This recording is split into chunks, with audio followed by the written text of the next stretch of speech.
Team, welcome back. Today I'm sitting down with our two head programmers, Toby and Schalk. We have a fun little debate coming up. Who wins, build versus CrossFit? Let's find out.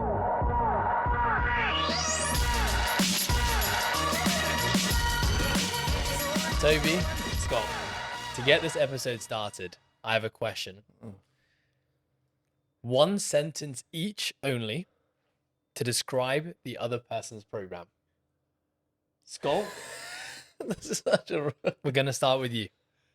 Bear in mind, one sentence each. Your name is not Schalk, No, Toby. but this lays the feel for the whole foundation. podcast as to where he goes with Lord. this. A sentence, a full sentence. Can I just do a few words? Sure. I'll just do a few words. I will say well thought out. Oh, it's very wow. generous. Oh, Toby, I you got to better return the favor. One sentence. Don't change it just because Schalk's being nice. No, one sentence describe the retired athlete. Okay. That's a low blow. We want it. Okay, context to the conversation today. I am sat here with Schalk and Toby. Both of these chaps have big responsibilities within the process programming team and the coastal team because these chaps are writing two very large programs that are serving big populations. To my left, we have Schalk, who is a head programmer of Build. To my right, we have Toby, who is a head programmer of our CrossFit program. Now, for some context, our CrossFit program is delivered in person at Coastal Fitness and our affiliate gyms and is a thriving online program. Build is specifically for those in the world of online training. It is not currently run in any of our gyms. And today we've got some interesting perspectives from two similar but very different worlds. So we just had a crack at describing each other's programs. Now, Schalk, over to you. Firstly, how accurate was Toby's description of Build? And if you were to correct him and give us the formal, correct description of what it is, what is it? I mean, he's not like in that demographic. There can be people that might have retired from said sports or CrossFit for that matter. But I don't think that completes the complete picture. I think you can maybe call it the smarter athlete or the more resilient athlete. Because we also see people training multiple times a day getting worse.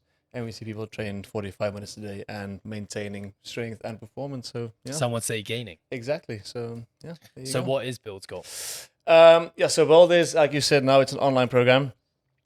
It is essentially it's gone through a lot of phases. We've had a lot of people in charge of it in the past couple of years, but what it essentially morphed into now is an online program that helps people build a resilient base and foundation for whatever sport or outside endeavors they basically pursue outside of the gym.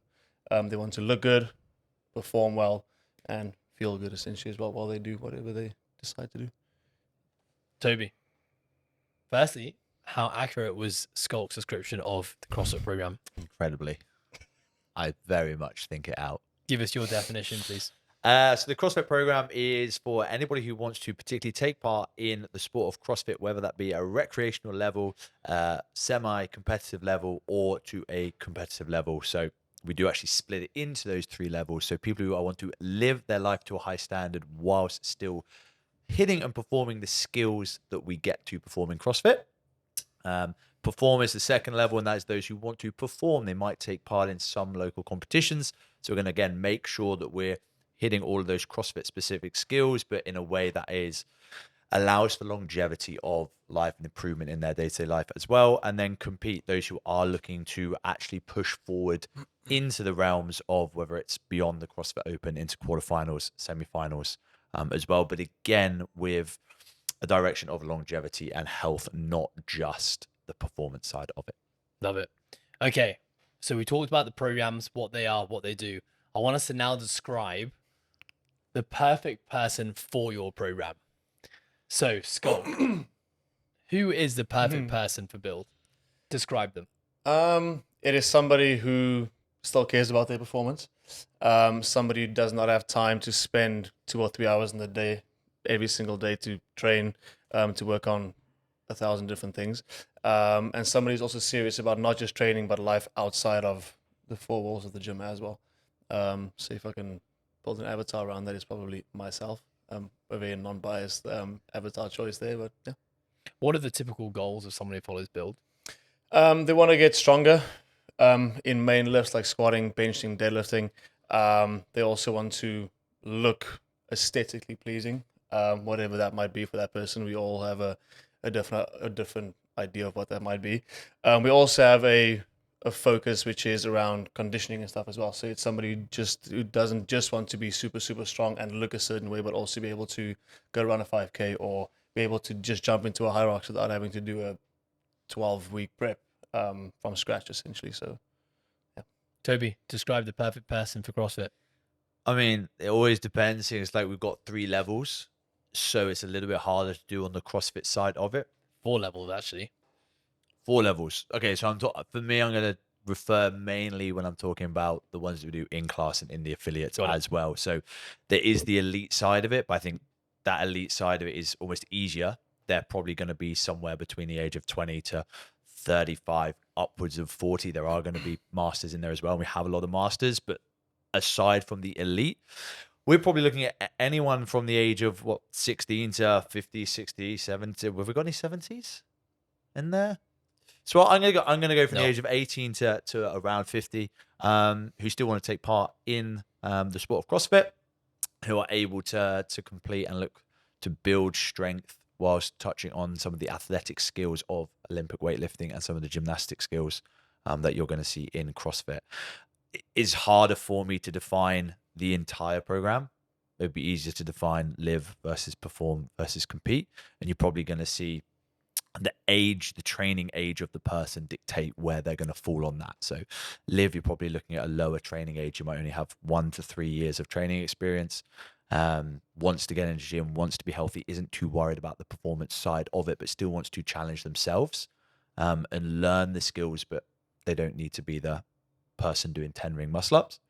Perform, you've got that person who actually, they do have a bit more competition side of it about them. They really want to challenge themselves and tick off all those movements, and they've got a bit more training age, so they're going to be pushing those heavier loads, really challenging their strength a bit more.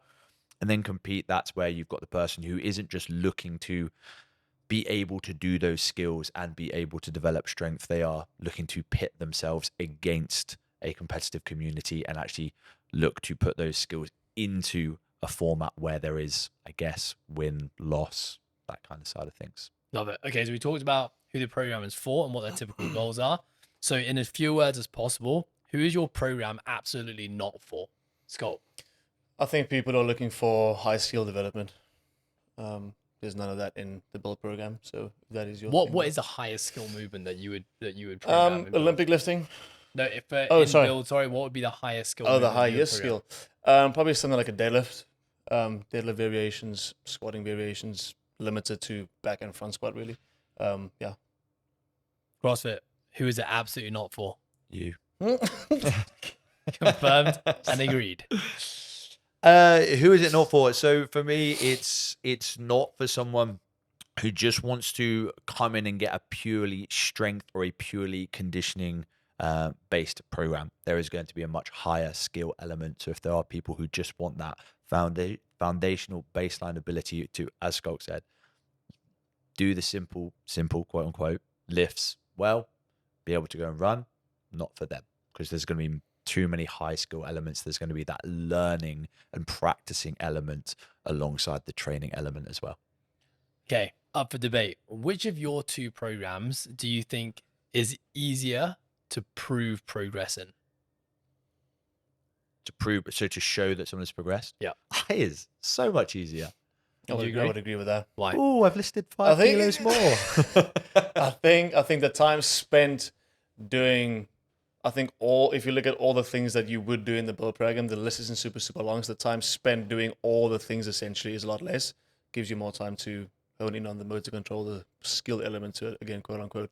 Whereas in CrossFit, there's 1,000 things you can do, which might take you ages to progress on a muscle up or a handstand walk or a snatch or whatever, because you have to do so many different things at one time. So I think build is definitely easier to see progress, and it's also a lot more rewarding.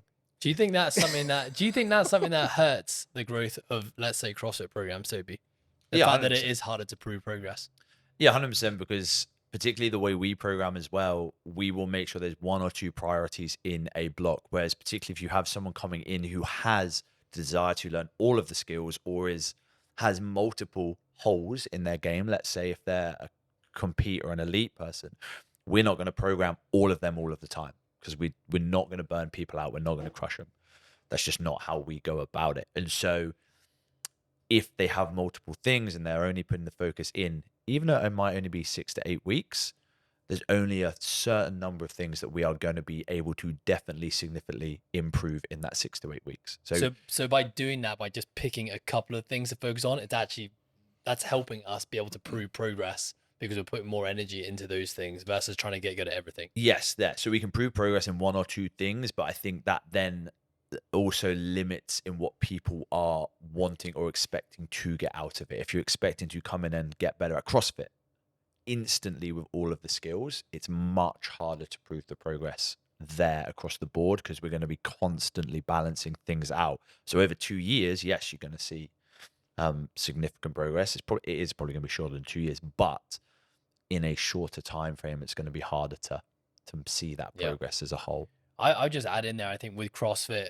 someone who, I think with both programs, Schalk, obviously the complexity and skill work within build is much, much lower, but with the progress we typically see on the build program is improvements in strength and potentially as an outcome, muscle mass or body composition changes.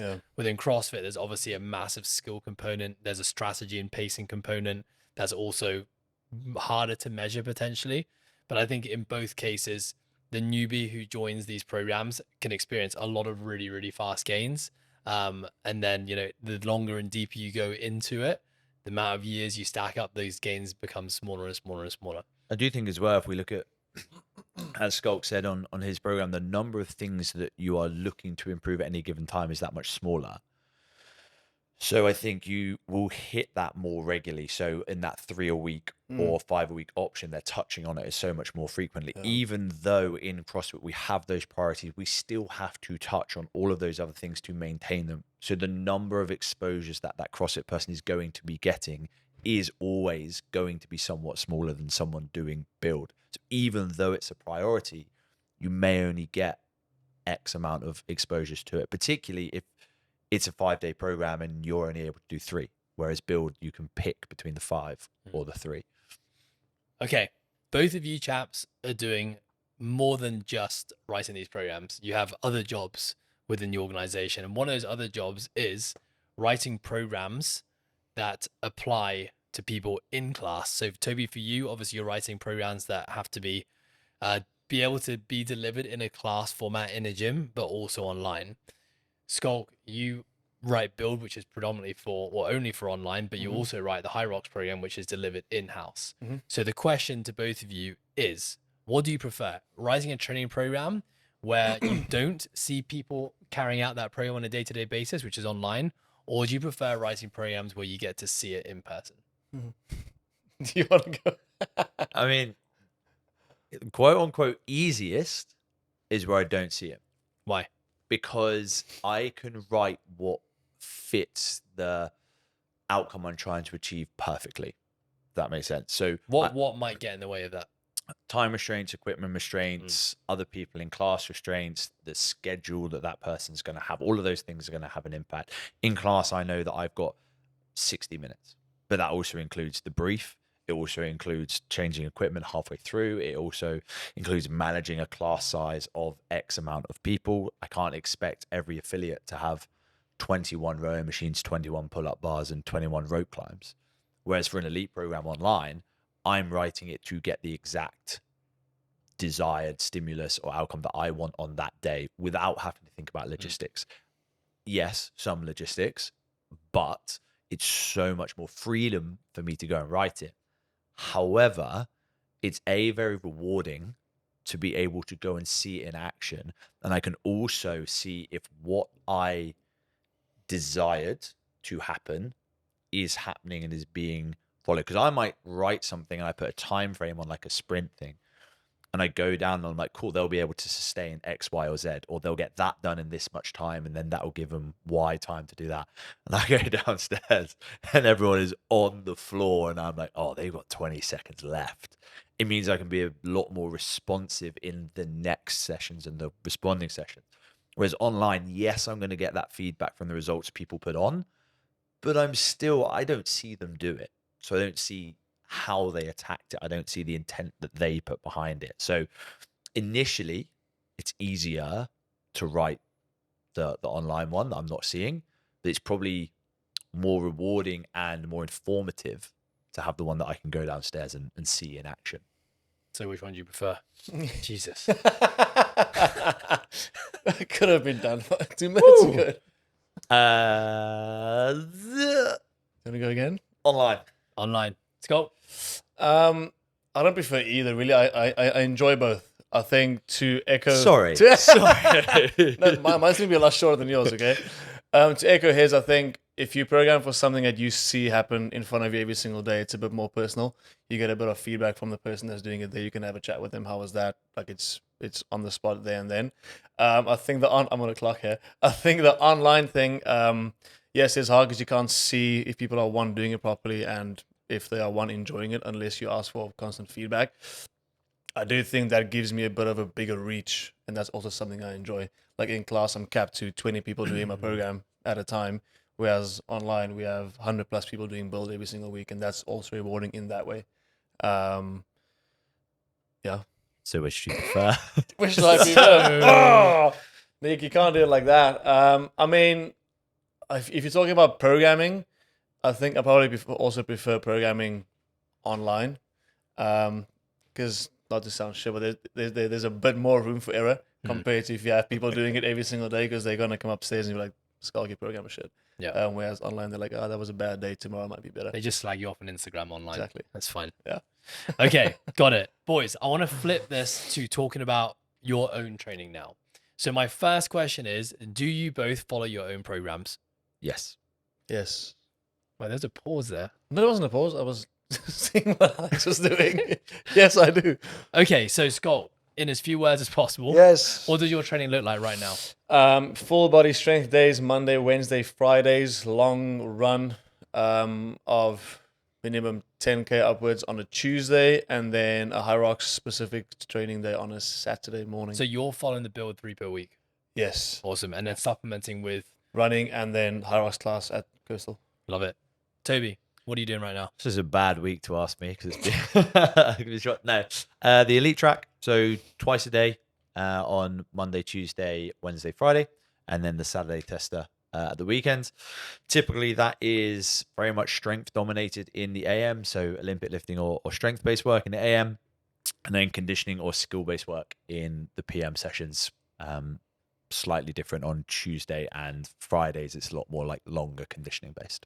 How important is it, do you think, to follow your own program as a programmer? I think it's very important. Why? I mean, people need to see you walk the walk, right? Like if you're gonna preach, I think 3 day a week is better for you strength wise compared to a bodybuilding split, but you're out there doing bodybuilding splits or doing something completely different, then I mean the two dots don't connect. So I think it's very I important. disagree.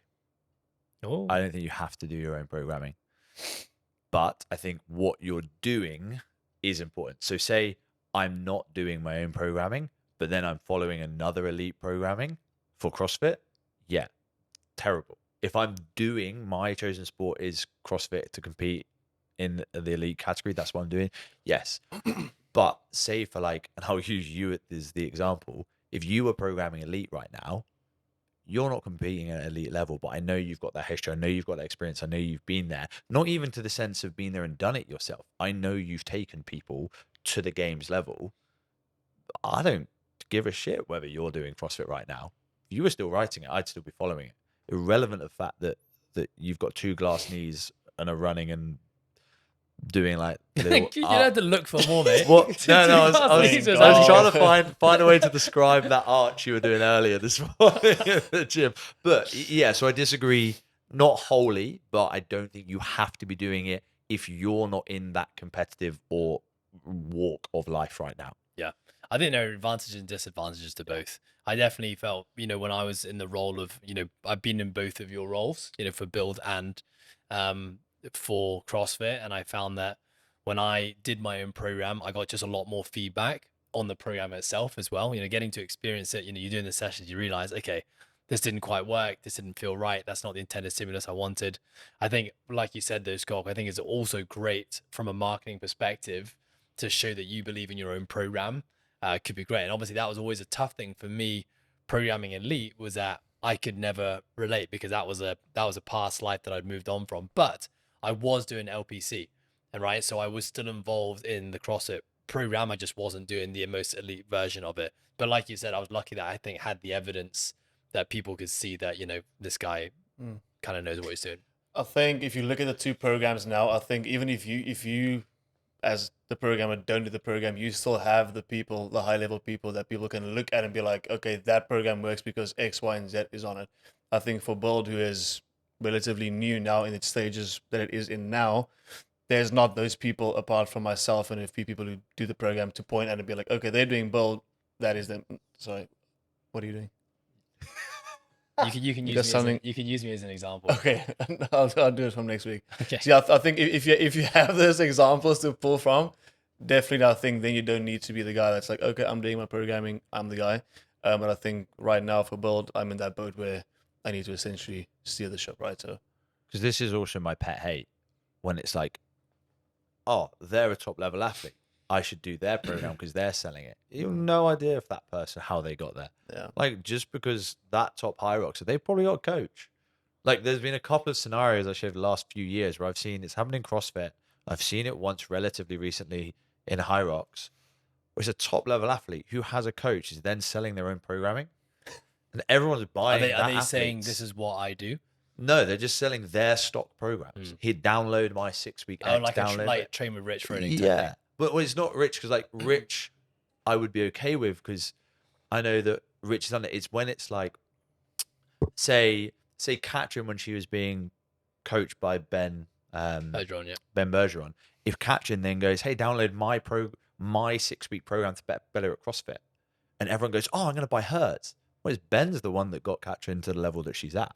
Yeah, but the world of marketing doesn't work that way. No, I appreciate that, but it can be frustrating. But I think that's why with my thing, where I'm like, no, they don't have to be doing it. Yeah. From a holistic point of view, is it beneficial and good for marketing and to be able to do that? Yeah, 100%. Are they going to have insights and X, Y, and Z experience? Of course they are, but it doesn't mean they have to have done it. Got it. Okay, so my next question is, how did you find your way to your current style of training? So CrossFit for you, Toby, Build for you, Schalk. How did you land? Because you're basically, what we're saying is that you're both perfect avatars for the actual program that you're writing. It's not like you guys are writing a program doing something completely different. So my question is to you first, Schalk. How did you end up doing this style of training? This can take a very long routed story, which can start all the way back to when I first started training. But let's go there, but keep it short. I'll try my best. I'll try my best. So, I mean, obviously, I think similar to both of you guys as well, we all started training, playing rugby, want to get a little bit bigger, a little bit stronger. There's a bit of a thing in there of looking better for females. I think that was also a big driver back then.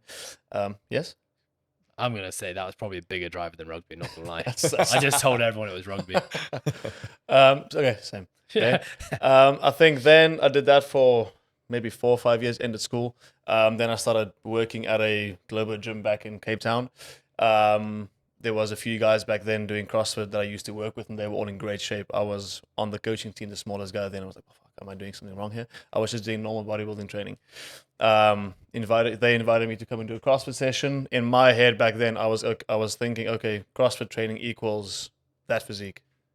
Did CrossFit training for, I think maybe 4 or 5 years. Got better at everything. Could do the skills, could snatch, could clean and jerk. And even those strength numbers and performance numbers there went up.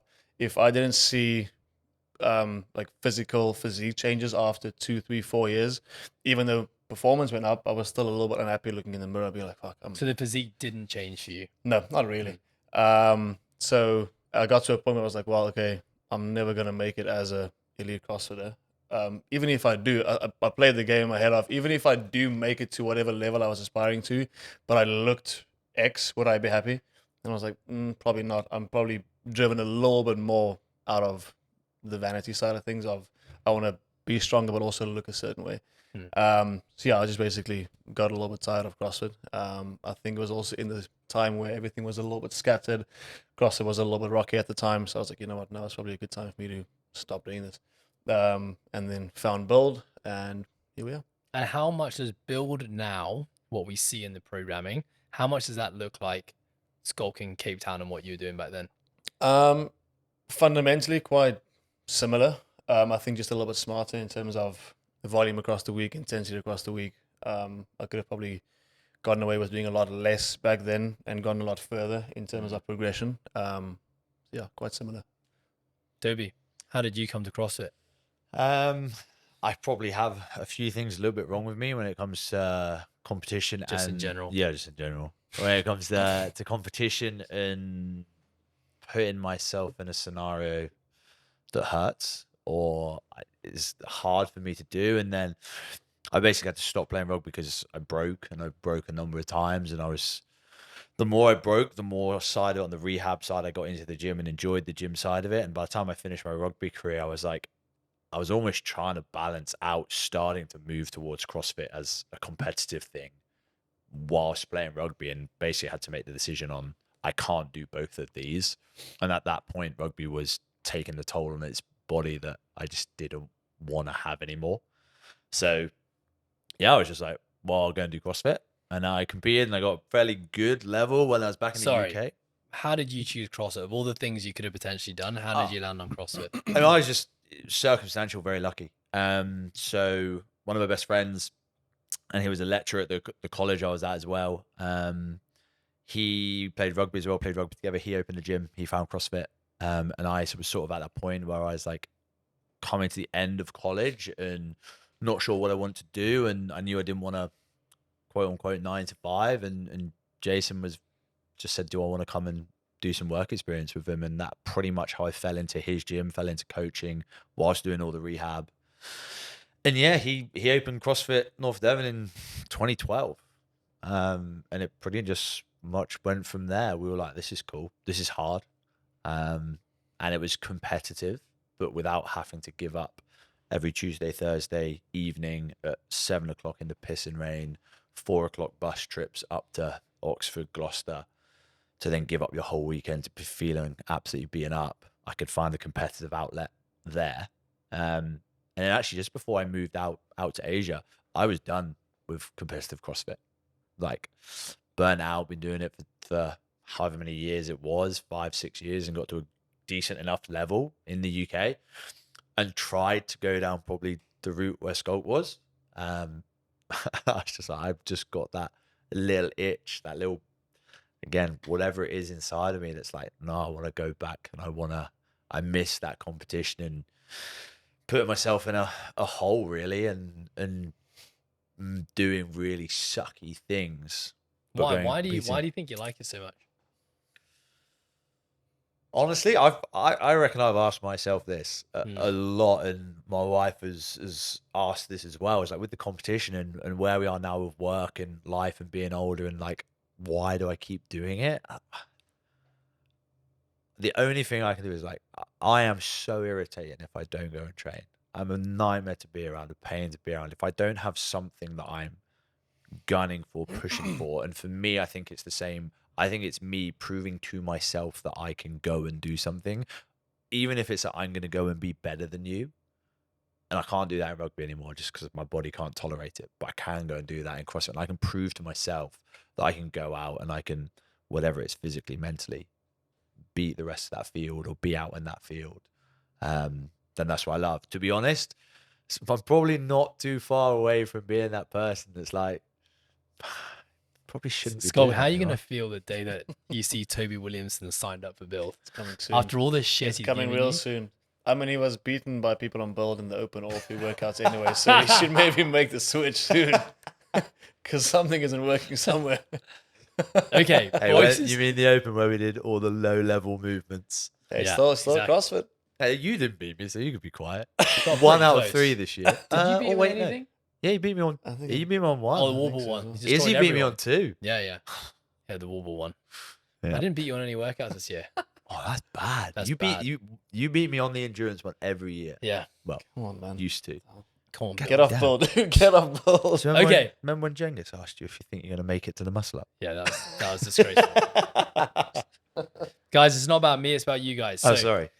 So we've talked a lot about your own training in the past, but obviously you guys have gravitated in your coaching careers and you're now in this place where you're actually writing programs. Not that many coaches in their careers land in the place that you guys are at. So Toby, I know we've gone into detail on like your programming journey, but like, tell me what is it about programming that attracts you guys to this part of your job, Scott? I think it's, in a way, I mean, it is in a way problem solving essentially, right? It's somebody starting on X, they want to get to Y, and it's essentially, can I get them from X to Y in whatever the way is that I think can work for that cycle. I think that's something that I enjoy. Yeah, the hierarchy stuff. I think it's also nice seeing people, again, going back to the problem solving thing, but if somebody did a hierarchy 12 months ago, they say, right, I'm coming to you with a 90-minute hierarchy. You're the guy that I trust to get me to a sub or whatever. Like, I enjoy that. I don't want to say the pressure of that, but I enjoy that somebody trusts me enough to be like, okay, he knows enough to get me to my desired goal. Toby? Yeah, I'm with the problem solving. Like I talked to us before on this about systems and my fascination with how do I get from X to Y, or how does that do that. But I also think from a coaching point of view, it's like I can spend 1 hour doing 1-to-1 and make a difference to one person's life. Love that. And it's fantastic. I can do 1 to 20 people in a class. Love that. Fantastic. Or I can also now have this string to my bow where there's 200 people, 200 plus at any given time. And it's not an ego thing. It's like, oh, all these people doing my program. It's like, cool. I know I'm going to be able to be a part of making a difference to whatever that person is trying to achieve, whether it's longer life, healthier life, feeling stronger, or competition. We've all competed. So if I can go and be a part of what allows someone to go and do that, then I actually find it really rewarding. For someone who's listening to this and they're an aspiring programmer, or they want to get into programming or just develop their ability to write programs, what would be your best piece of advice for that person to get started now? Start on yourself. Start recording what you are doing and why you're doing it, because that's going to give you a start of understanding of how you think about things. And that is then going to give you the first idea of how does X equal Y. And that's what I did I realized I'd been doing that for myself for a long time, trying to figure out how I got from X to Y. And that actually gave me so much experience to then go and try and put that with a 1-to-1 client, and then a boot camp, and then classes, and then whatever it may be. Just start writing down what you do and figuring out why you're writing that or why you're doing that. And if you follow someone else's program, see if you can figure out what they're trying to get you to do. Scott, anything to add? I think that's a great starting point. I think if you do that, just also being open-minded to different approaches whilst you're on that journey as well. I think everyone, including between us two, like we all approach programming differently. We all probably get to similar results that way. But I think if you don't know why somebody went from X to Z or whatever it might be, ask them why. There's plenty of ways to get to the end goal. So just don't be stuck on the one the entire time you think is the right way. Love it. Boys, we're going to go into a quiz round. Oh, No. We're going to try and keep this Is this more more personal? quick fire, please, if possible, which we have massively failed at so far. Thought you were doing all right. So I'm going to Just throw, 45 minutes. the way that this is going to work is the question will get thrown out into the middle, and then first one to answer, you have first dibs, you crack away, and then it will be handed over to the other Oh, it's person. not just a one-word thing? Nope. Do we have buzzers? There are no buzzers. You can Oh, make, we threw yes, this- yeah, yeah, yeah, what we do are- have buzzers. We threw them away, actually, those things. Toby, any suggestions? What's your buzz noise? That. Just a super long sigh. Ed's knees. I'll shout Ed's knees. Scott, what's your buzzword? What was the keywords we had earlier? The phrases. Don't do that. The pigeon. The pigeon. Yeah. I'll just go the pigeon. The pigeon. Okay, cool.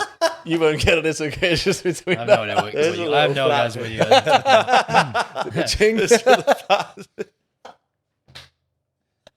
Okay, ready? What's my thing? The pigeon. Okay. Name the 3 exercises that the other programmer programs the most. Heads, The knees, pigeon. Toby. bench press, back squat, deadlift. It's so easy. What, he programs too much? No, they program the most. Programs the frequently. most. Oh, med ball slams, overhead squats, and kettlebell swings. No, Yes. I know what I do the most. Burpees, bike, and step ups. Dude, there was a few weeks ago where every single week for 4 weeks straight, I was coaching med ball slams. It was a power phase. I We were in don't the care power what fucking phase it phase. was. We had neighbors complaining about the fucking med ball slams. That's true. We almost got kicked out of our Yes. premises because of those med ball slams. We had two of them explode as well. Okay, next question. Name the other person's strongest movement. We're both having to think so long about it. The pigeon. I actually have no idea. Strongest movement. I haven't actually seen you do a lot of strength stuff, you know? 'Cause you always have a niggle somewhere. Where's your buzzer, mate? The pigeon, sorry. I'm going to take Yes. a guess. Back squats? Oh, I would not say it's Toby's back squat. No, but so relative to these other lifts. Yeah, I wouldn't say back Power squat. No? lifts. No, it's probably No. No, No. what is it? not. It's probably my hang power. I would clean. literally say a hang clean. for Oh, Toby. that's very Yeah. true. You're very good. Yeah, that's Yeah. very true. Schalk. I've only got one. That's not bad. The other ones are- I mean, it's I'm not struggling lift, but to he think can of a good jump. one for He's abnormally good at jumping for his strength and He is good. power. That but doesn't you're count, though. very good at jumping. We're not going to have jump as the strongest movement. Can we have that? That's one of your Instagram clips. You're very good at jumping. Follow, but- It's not your deadlift. No. So it's He either your obviously bench has or your one, 'cause squat. he I'm thinks gonna he's say- got I'm one. I've gonna got one say good one. It's either bench or shoulder press. It's definitely not bench. Shoulder press. strict I would press. say Yeah. no bed press, yeah. Overhead Yeah, pressing. nice. Or like he's just in that incline barbell press. all You're I very, got. very good in the incline. He's got very That's much. all I got. He's got 45-degree dumbbell incline press at 67.5 bench Every angle. week. Okay. Right, next one. You're going to finish this sentence for your opponent. My program's biggest weakness is. Heads, knees. The programmer. Dude, what the? Pigeon, you got anything? Too many med balls. The pigeon. I can't say this. Oh man, that's so nice of you. I can't say you this. can't think of It's gonna be anything. rude. I can't Say say it. it. I can't say it. Say he hasn't held back on you today. No. His biggest weakness is just the product. I It's just clinging to a. feel like that's a business fault. I'll Clinging- take, I'll clinging take to a responsibility. tiny- for that. dying sport. Okay. All As I right. get off of this topic. Okay. Next, this is about you've now got 1 minute to defend your program. So I've got some common Misconceptions. stereotypes. Yeah, so stereotypes, Stereotypes. misconceptions about your programs. Toby, we're gonna go with you first. Hang on, are you giving me allowance to speak for a whole minute? 1 minute. Jeez. You ready? Yeah. CrossFit is dangerous. Everyone gets injured. It's a cult. Pretty much. Nice. That was No. quick. CrossFit is dangerous. Everyone gets injured. No, that is entirely down to the coaching application of a program where you can do anything and it's dangerous. CrossFit in itself is not inherently dangerous. How you perform, how much you perform, and the intensity you perform that is appropriate to your ability is what is dangerous. If a newbie comes in and they're doing a compete and the coach does not change it, yes, it's dangerous. Same way if a newbie comes into a 100-meter sprint, they are likely to hurt themselves. It is not inherently dangerous. Actually, the injury rate per 1,000 hours is number 7 or 8 in the list below. Football, American football, rugby, running, gymnastics, Olympic weightlifting on its own, and a number of others. I can't remember the other two off the top of my head. God, the man loves a stat. Damn, He that loves was a good. book. We need to double check those stats. Okay, Read it. Skulk. Really good. Hey. Ready? Well, no it was 4 misconception. years ago when I wrote this. when I It's did gone the up. station. Bodybuild training is for vanity. It's boring, and it makes women bulky. True. There's 3 different things. You got one. What the hell? No, he had Your three. minute started. He had Yours 3. go. It does. I mean, it inherently. I'll start with the last one because that's the first one I remember now. The woman getting too bulky thing. That is quite hard for women to obtain a large amount of muscle mass. So if your worry is if you touch a dumbbell for 4 weeks, you're gonna get big or too big. Don't worry about it. What's the other 2? Proof it doesn't happen, guys. Exactly. He's been trying for 15 years. Still in there. 38. Second one, what is it? Build is boring, or bodybuilding is boring. I don't think it's boring. I would use a different word, repetitive. If that is directly linked to whatever your goals are, I don't think you would find them repetitive at all. So maybe if you do find bodybuilding training repetitive, maybe you are doing the wrong type of training. What is the first one? Sorry. And the last one is last last person was it's for vanity. Yeah, a big part of it is. True. A big part of it is. True. Yeah. Yeah, don't get me wrong. I do CrossFit, and one of the benefits is that I'm. Lots of people do CrossFit, and lots of people have the benefit that they don't look bad. I'll correct it. Okay. You live above the bros, okay? That's. I'll own it. It's fine. I think you both successfully defended your programs. Well done. Okay, next, exactly where we're going with this is we're now going to crossover questions. So my first question is, can you get a great physique doing CrossFit? And can you genuinely get fit by doing build? Yeah, I'd 100% say you can. 100% say you can, because a lot of what we know about muscle mass and all those things comes down to number of contractions or sets and reps and movements that you're doing across the week, and you're putting your body under a certain amount of stress, moving a resistance. So yeah, of course you are, because the stimulus, the body's not going to recognize to a certain degree whether you're weightlifting in one form or another form. You're still moving a resistance X times a week. Absolutely fine, you can. And also, as much as I hate to say it, whatever you eat is going to have a huge play on that as well. So you can do CrossFit and look shit if you've got an appalling diet. You can do CrossFit and look great if you've got a fantastic diet to support your training as well. Love it. Nice. Can you get genuinely fit on build? Oh, I thought we were doing the opposite thing. We are doing the opposite. Huh? So it's basically... No, he answered my question. I'm supposed to answer the CrossFit one. Yeah. Sorry, I messed up. Okay. Okay, wait, No, I'll no, reverse. this still works. Still works. No, still works. I've got to answer your one, right? You've spoken enough. I've got to answer if CrossFit can give you a good physique. Yeah, he's already said Thank that CrossFit can give you a physique, and you're Oh. agreeing. Oh, Obviously, yeah. it didn't work for you, though. Huh? You said that. Exactly. You said that. You said Okay. that. Also, okay. So there's I will say it will get you in better shape. You will definitely see some physiological changes. I think if you look at where the gap essentially comes is people look at high level athletes and they aspire to get to that physique whilst doing that type of training. I think nine times out of 10, those guys at that level had a pretty good physique before they started CrossFit. So there might have been minuscule changes in what they would look like across a 8 or 9 or 10 year span compared to somebody, who's just doing bodybuilding training. I would also just say with the example of CrossFitters is that if a CrossFitter went exclusively on a hypertrophy and strength program, could they be even bigger and more jacked than they currently are doing CrossFit? Yeah, 100%. Yeah. I would say so.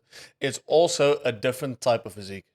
So if you look at a CrossFitter's physique compared to a bodybuilder physique, like those two are two very different aesthetic types. The CrossFitter is going to be more boxy, whereas if you look at the bodybuilding physique, it's wider shoulders, thinner waist, and that's something that I prefer as a aesthetic. So personally, for you, prefer like the wide shoulder. I mean, you are basically that. Yeah. Small leg. Yeah. What about Scott's actually got a pretty big leg. You know his name. You can't see it. You can't see it in the camera. You know what? You know the nickname he gives himself in South Africa. That's not. No. This is. He Don't calls lie. himself Quadzilla. Don't lie. He's never Don't done lie. it here, but I've seen on Instagram people tagging him, being like, "That The guy." I Quadzilla. will confess. I did not make that. I did not give myself that name. Somebody gave it to me. So thank you, Josh. Love you, bud. He didn't Toby. shy away from it either. Toby, as a CrossFitter, which physique do you aspire to have more of? Wide shoulders, narrow waist, or the box? I like the box. Yeah, I like the box. I've also got short legs and are relatively short in general, so I'm gonna be more boxy. Whatever. Would you say I you do. got a short torso though?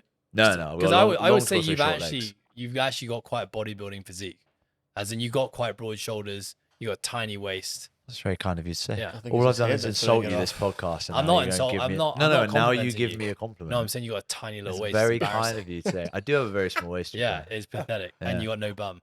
I have. That's very true. You know what I'm bum? Amazing. No Why are you bum. looking?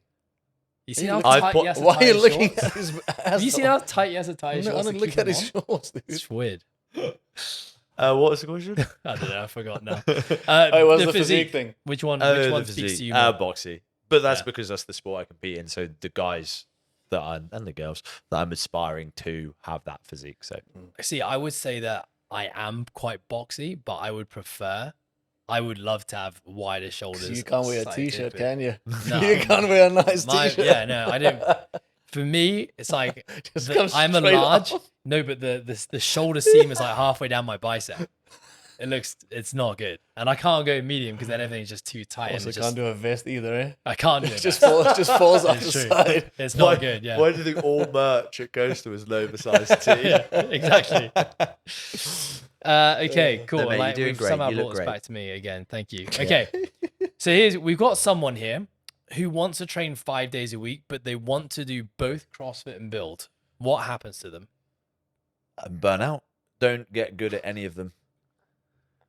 Sorry, So was that too basically, what we're simple? saying is that they don't build muscle, they don't get stronger, and they get burnt out. They may to a small degree, but it's the same thing as what you said earlier. If you don't have one or two things that you're targeting, you're only going to get a small improvement in each rather than a significant improvement in one. Cool. Anything to add? Are they looking to? This isn't a real person, but I'm gonna ask it anyway. Are they looking to do the program as an entirety? So the entire CrossFit program plus the entire build program, because I do think those two things can work in tandem together. You can take bits and pieces from build and tag it into a CrossFit program. You've done that in the past as well. So if it's Doing it that now. way, then I definitely think they can work well together. Okay, so Going back to your question that I was meant to answer earlier as well is like, can you get good results for CrossFit doing his? That builds into answer of 100%. 100%. So you can take those elements that make you incredibly fit, still do the skill elements from CrossFit. You can still get a very good. I think just to tag onto that as well, I think a lot of people do miss the base level strength, and that is then the massive separator for them, like the ceiling of whatever they can clean or snatch, whatever. So if somebody spends a bit more time doing foundational lifting like deadlifting, squatting, strict pressing overhead, they'll be able to get a lot further, I think, in CrossFit compared to somebody who does not have that foundational strength level. Agree. So obviously, because both of these programs are on the process, we do get athletes that move back and forth between them. So in your experience, what is the reason that people move from one program to your program? Oh, to my program. I'll go first. You can think a little bit. You We spoke about this yesterday. It's right here. I think two reasons mainly I see is people are injured from fast contractions in what they would normally do in CrossFit and stuff like that. So they want to come back to something that's a little bit more slowed down, a bit more controlled. That's one of the main things I see. Also, it depends on the CrossFit season. I think people normally closer to the open or whatever their competition of choice is, they will move towards the CrossFit side of things, and away from it, they will come back to build just to basically pull intensity back a little bit and rebuild the foundation again before they ramp it up. So basically, it's injuries. So when we picked up injuries, builders kind of gives them an opportunity to heal. Yeah. Why does it give people an opportunity to heal? It's just a lot more controlled. Movement patterns are a little bit more basic, if you want to call it that. There's a lot of high level gymnastics, which complex. puts a lot more obviously stress on joints and stuff. Whereas build don't really have those fast contraction movements in there really. So. And why might it be beneficial for someone to do build in the off season away from competition? I think the intensity is a little bit lower compared to if you have somebody doing CrossFit the entire time, which gives their body a bit of a better time to recover from the training they're doing. I almost said inflation. Inflammation and stuff can reduce a little bit and stuff as well, which again gives them a bit of a better foundation for if they want to ramp up intensity for a competition and throw all those movements in there. I would say actually two other things I agree or disagree here is that when people feel like the CrossFit season finishes and they want to specifically work on improving strength, often they find that when they move to build, they get big improvements in strength because they've really removed a lot of conditioning and the slow contractions. I think the second one is people who maybe feel that their body weight needs to increase to help them improve at the sport of CrossFit. They find that build helps them do that. Would you agree with those two things? Yeah, we definitely have a ratio that biases strength training a lot more. So there's obviously conditioning in there, but you would see a lot more volume strength biased compared to conditioning, which will allow for better strength adaptations compared to, let's say, a CrossFit thing where it might be a bit more even. Toby, in what cases do you see people moving from build to CrossFit? I mean, to be honest, it's a lot rarer. It's a lot rarer. What you tend to see is people slowing down for those reasons rather than speeding up. A little bit of it is, I'd say, there is some monotony with like not boredom, but it is more repetitive. It is more quote unquote straightforward. And I think there's some people that just every now and then like to go and mix things up. They want to do some of those Olympic lifts. They want to do a little bit of gymnastics, and just put themselves into that environment when they're doing it.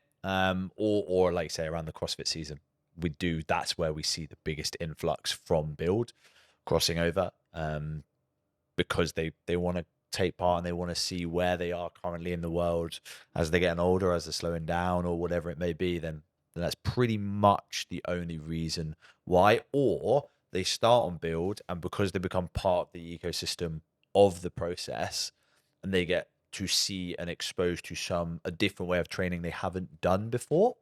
I think there's a couple that do come over because it's not peaks, but like tweaks their interest as to, okay, what is this? Maybe CrossFit isn't just what I thought it was from what I saw online. Yeah. I think I'd just add one thing is that I think there's a lot of people who go from CrossFit to build who've maybe never done build style programming, but because the movements in build are fundamentally involved in CrossFit, it's a very easy transition. I would say we don't get people move from build to CrossFit who've never done CrossFit before, but I think the people that do move have a history in CrossFit. Maybe they used to be a member of a gym, maybe it's something they did in the past, so they have a lot of the skills already down. They've learned a lot of the skills, and they just want, maybe a bit more intensity with their conditioning. They want to touch the barbell and do things like cleans and snatches. I would say that's, and because of the nature of the two programs, we see probably more people moving from CrossFit to build and less people from build to CrossFit. There's also, we have people who go away for certain periods when they're in work or they're traveling or in the hotel gyms and things like that. I've seen people go across to build because it's more accessible in that sense. You don't need to do gymnastics, pull up, muscle ups, ropes and stuff like that. So you see people sometimes fluctuate for that reason as well. Okay, wrapping this up, getting very close. Recommendations for our listeners. First one is, if you could only recommend 3 exercises to do for the rest of your life, but it has to be ones that are programmed on your program, what would they be? I mean, that's not a fair answer for me because I program all the things you program. Well, so you might have the same answers. Actually, I'm going to throw it out there. I'm going to put a hang clean in there. Hang clean? Yeah, I'm going to put a hang clean in there. That's one. You going to do all 3? Do you want me to do all 3? You can do all 3. You started. Okay, perfect. I go hang clean, I go RDL, and then I go in 45-degree incline bench press. Oh, you took my last one, you asshole. Okay. Do you need rationale? Maybe. Well, let's hear what Scott comes up with. I will go 45-degree dumbbell. Oh. Yeah. More accessible. I would go deadlift, full deadlift, and it's not a movement in the gym. I will throw running. No, we're not throwing running in. Why can't I throw running in there? We're strength exercise. Huh? Oh, it's a strength exercises only. Yeah. Oh, in that case, I will take the deadlift out. I will put in a hack squat, and I will put in a pull up. Oh, so I go 45-degree pull up, and I will go hack squat. Okay. Or leg press variation, a machine-based knee flex. I think 2 quite rogue choices there. Schalk, the hack squat. Toby, the hang clean. Yeah. Toby, I'm going to go with you first. Why does a hang clean make your top 3? For me, it's an expression of athleticism. So for me, that's something that I think we should hold on to in later life. We know there's huge stock in strength training as we get older. But for me, also, if we only are doing more slow twitch movements, admittedly, like an RDL or something isn't slow twitch entirely, but I do think the ability to express power is important as we get older, in my opinion. Yeah. Nice. Hack squat. I'm just looking at it purely from a muscle building standpoint. I think that's probably one of the best exercises you can do. Takes out all the need for you having to create stability. It is relatively safe because you are tied into a machine essentially. Yeah. Nice. Okay. One piece of advice for someone deciding between your 2 programs. How can you help that person make the best decision for them? Do you want to do the skill? Do you want to practice and learn skills? If you want to practice and learn skills alongside the aesthetic, the strength, the conditioning, sweet, come to CrossFit. if you are not fussed about doing skills, going upside down, walking on your hands, doing really cool, fun, exciting stuff that make you look like a god, And not really get better at any of them. but no, yeah, it is that skill element. If you want a challenge of learning the skill, then come over to CrossFit in that competitive environment. Nice. I would say if you want to build as much strength as you possibly can in the main lifts, hinging, squatting, pressing, and build a great physique at the same time, then come our way. Nice, boys. Where can people find Can we flip it the you? other way? And Why how should they can they not get... join that program? Oh yeah, go do that one. That's bad for business. We have a new question submitted from our viewers. I'm joking. You No, you answer first. Come on, I've got yours in the bag. Go on, Scott. Wait, what's the question? No, that's the question. The question Why is, should they not why should join they that? not do your program? The other person's program. I mean, we've all watched Titanic, right? We all see what happens if you hold on to a sinking ship. So maybe just let it go. Dude. Rose had a great life. Huh? Rose had a great life. And the other guy that tried to hang on to the thing. If you do build, you're just another guy that wasn't as good as he thought he was going to be at CrossFit. Still get beaten to open though, so. Oh, the open. As soon as someone does a Dave Brent impression, you know they got nothing. They've got nothing to give back to you. I could, but Toby, I'll give you something to talk about. Where can people find you, and how can they get on your program? I got my program. You can come via the processprogramming.com. I'm sure I get that one right. Or find us on any social medias on the Process Programming. Myself on Instagram as well, which is T_Williamson11, which is, very easy for people to search and find that. Schalk, how can people find out about you and get on build? Instagram handle is a little bit harder to spell. We'll put it on top here. Thank you, Alex. Schalk.v is my personal one. We have a Jesus, you said that fast, man. Schalk Even if you said that V. slow. SCHALK.V. Yeah, you need to spell all out your name. small. Okay. We have a build Instagram page as well. It's build program with 2 M's and an E. Spelled at the end properly. as well. Properly spelled. Yeah, Yeah, there you go. Yes, and then also on the Process Programming website as well. Boys, thank you so much for joining me in the hot seat. Really enjoyed this conversation. Until next time. Thank Where you can they very find you? much. Oh, yeah. No, and it's not about me, Toby. But you can find me, guys, at Ed Underhaines. Doing awful. Ed Awful. Underhaines. Dot score. Dot score. It's not about me, Nice. but I sat in the middle and did the intro and the outro. Okay, boys, until next time. Thank you very much. Before we say goodbye, here's one crazy statistic for you. Did you know that almost 40% of people who listen to the show don't actually subscribe to it? Now, I didn't think that was a big deal until I actually learned about the power of hitting subscribe. For you, the listener, you get to stay up to date when we drop episodes on a weekly basis. But for us as a podcast, it really helps our visibility and helps us attract great brands and great listeners to help grow this podcast. So if you enjoyed this episode or you're a big fan of the show, please do us a massive favor and hit subscribe. Thank you so much.